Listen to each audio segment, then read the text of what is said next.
when someone views SCP-96's face, it will enter a stage of considerable emotional distress. SCP-96 will begin running to the person who viewed its face, who from this point on will be referred to as SCP-96-1. At this point, no known material or method can impede SCP-96's progress.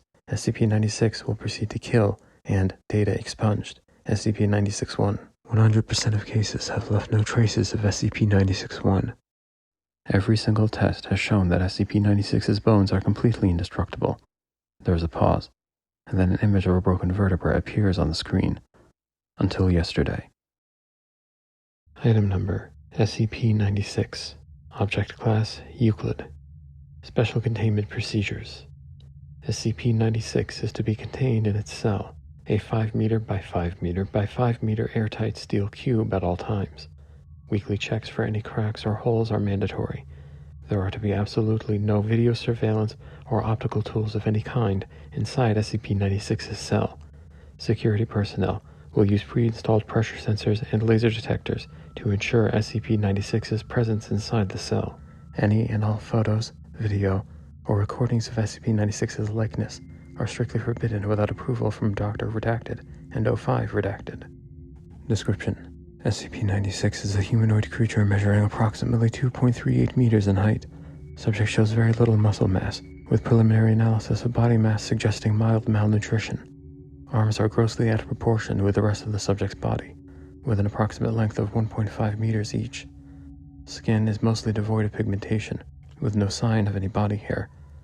SCP-96's jaw can open to 4 times the norm of an average human. Other facial features remain similar to an average human, with the exception of the eyes, which are also devoid of pigmentation. It is not yet known whether SCP-96 is blind or not. It shows no signs of any higher brain functions and is not considered to be sapient. SCP-96 is normally extremely docile, with pressure sensors inside its cell, indicating it spends most of the day pacing by the eastern wall.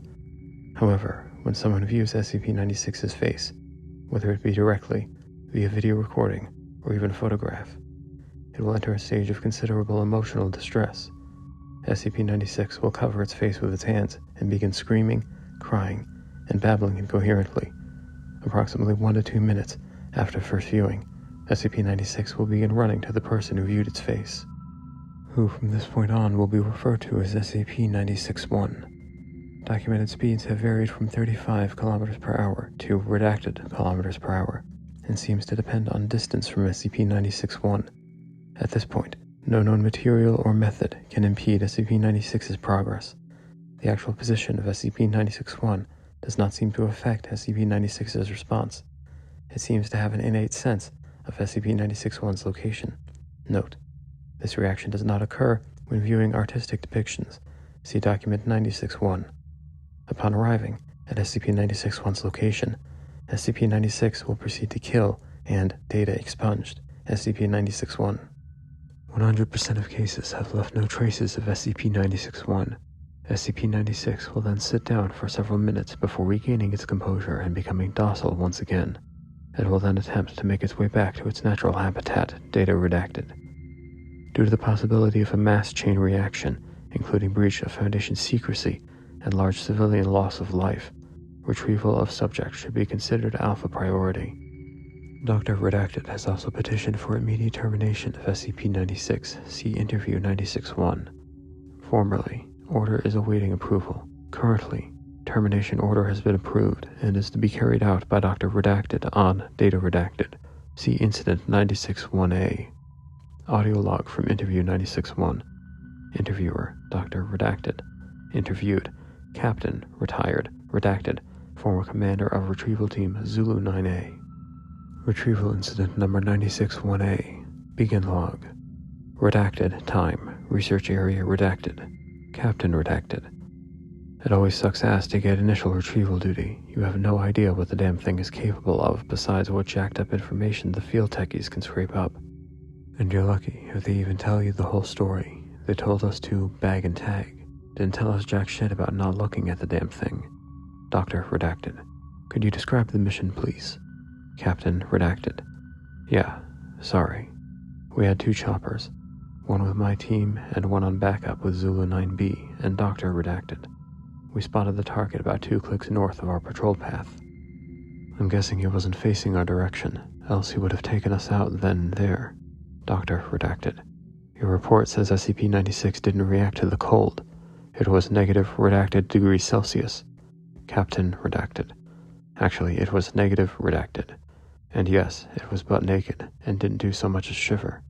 Anyway, we landed, approached the target, and Corporal redacted got ready to bag it. That's when Doctor redacted called. I turned to answer it, and that's what saved me. The target must have turned and my whole squad saw it. Doctor redacted. That's when SCP-96 entered an agitated emotional state. Captain redacted. Yup. Interviewed, no pauses for a second before continuing. Sorry, got the willies for a second. Doctor redacted. That's all right. Captain redacted. Yeah. Well, I never saw its face.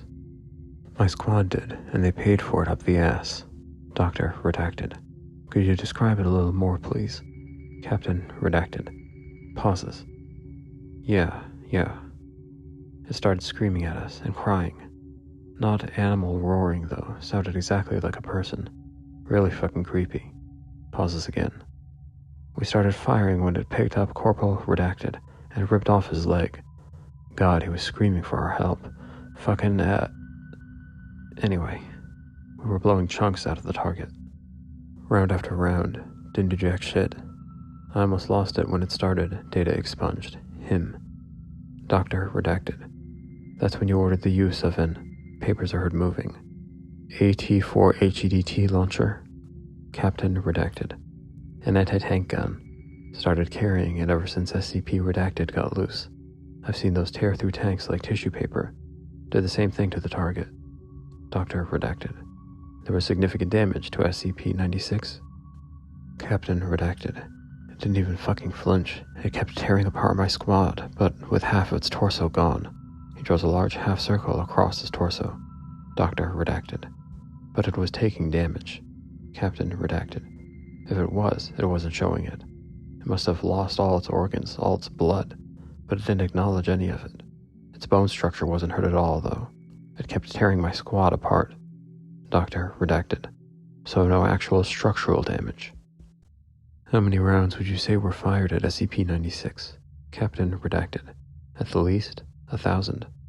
Our door gunner kept his GAU-19 on it for at least 20 seconds. 20 fucking seconds. That's 650 caliber rounds pumped into the thing. Might as well have been spitting at it. Doctor redacted. This is when Zulu 9B arrived? Captain redacted. Yeah, and my squad was gone. Zulu 9B managed to get the bag over its head, and it just sat down. We got it into the chopper and got it here. I don't know how I never saw its face. Maybe God or Buddha or whoever thought I should live, the jackass. Doctor redacted. We have obtained an artist's depiction of SCP-96's face. Would you like to view it? Captain redacted. Pauses. You know, after hearing that theme's screams, and the screams of my men, I don't think I want to put a face to what I heard. No. Just no. Doctor redacted. All right, I believe we are done here. Thank you, Captain. Chairs are heard moving, and footsteps leave the room. Captain retired. Redacted. Is confirmed to have left interview room 22. Doctor redacted. Let this be on record that I am formally requesting SCP-96 be terminated as soon as possible. End log. 27. There have been 27 attempts on SCP-96's life in the past 6 months, all directed by the man who set him free, Dr. Daniels. Daniels, for his part, has spent the last 6 months in a cell. On a good day, he is escorted to the testing chamber to oversee an attempt, and then back to that cell. His termination has been delayed in order to allow him to oversee the destruction of SCP-96, but the O5s are losing their patience. Dr. Daniels is a condemned man, but if all he can do is fall, well, they have plenty of other people who can handle this project. He has a month left, regardless of his results. At the end of that month, he will be terminated. These are his last days and last attempts to take SCP-96 with him. Conversation. Dr. Daniels. Did it work? Dr. Carver. 682 skinned 96 and then dissolved its flesh with acid. The bones were unaffected, though. It's actually quite astounding. Dr. Daniels. Yeah, he's a real miracle. Dr. Carver. Perhaps you could treat this with a bit more seriousness? Dr. Daniels. You know they're going to kill me once we get this right, yeah? I think a little sarcasm is a small price to pay for my sanity. Dr. Carver. You killed hundreds of people. These are the consequences. Dr. Daniels. I didn't kill anyone. That thing killed them. I just showed you what was possible. Dr. Carver. I feel like we're getting off topic. Dr. Daniels. Fine. Dr. Daniels pauses. Wait. The statue. Dr. Carver. What are you talking about? Dr. Daniels. You said its bones are still intact. Breaking bones is what 173 does. Dr. Carver. You want to cross-test an object you can't look at with an object you have to look at? The logistics alone would be. Dr. Daniels. Do you think it's a bad idea? Dr. Carver. I think most of what you say is a bad idea. This is perhaps one of the more promising ones. Presentation. Dr. Daniels stands at the center of a large room. The tension in the room is palpable. Dr. Daniels can almost feel the hate of the scientists, agents, and command council members when they glance at his direction. Regardless, he takes a step back and motions to the screen behind him. SCP-096 has proven much more difficult to destroy than we previously had considered. You've been briefed on our past attempts. Fire, radiation, acid, kinetic force. Our most recent test involved SCP-682, and it was also unsuccessful. As he speaks, the screen behind Dr. Daniels flips through numerous images of SCP-096 as seen from behind. Each shows SCP-096 with various amounts and types of inflicted damage.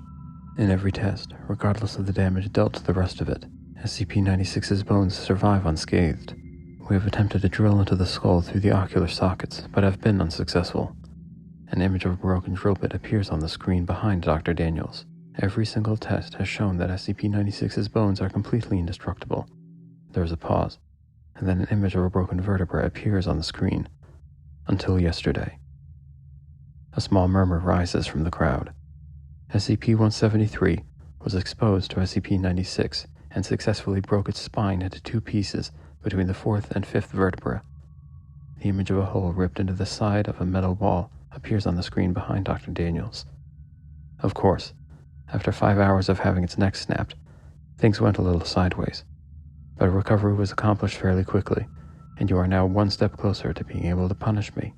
Congratulations. No one laughs. Termination. Hold him. Dr. Daniels screamed at the agents from a nearby observation room as they connected a pipe to the now broken and open bones. SCP-096's marrow spilled slightly around the edges of the pipes as the hooked nozzle was latched into place. SCP-096 screamed and flailed as the pipe began to pump hydrofluoric acid directly into both the body and brain cavity of the monster. Acid bubbled out of the creature's mouth, and the bag they'd placed on its head smoked before dissolving away completely.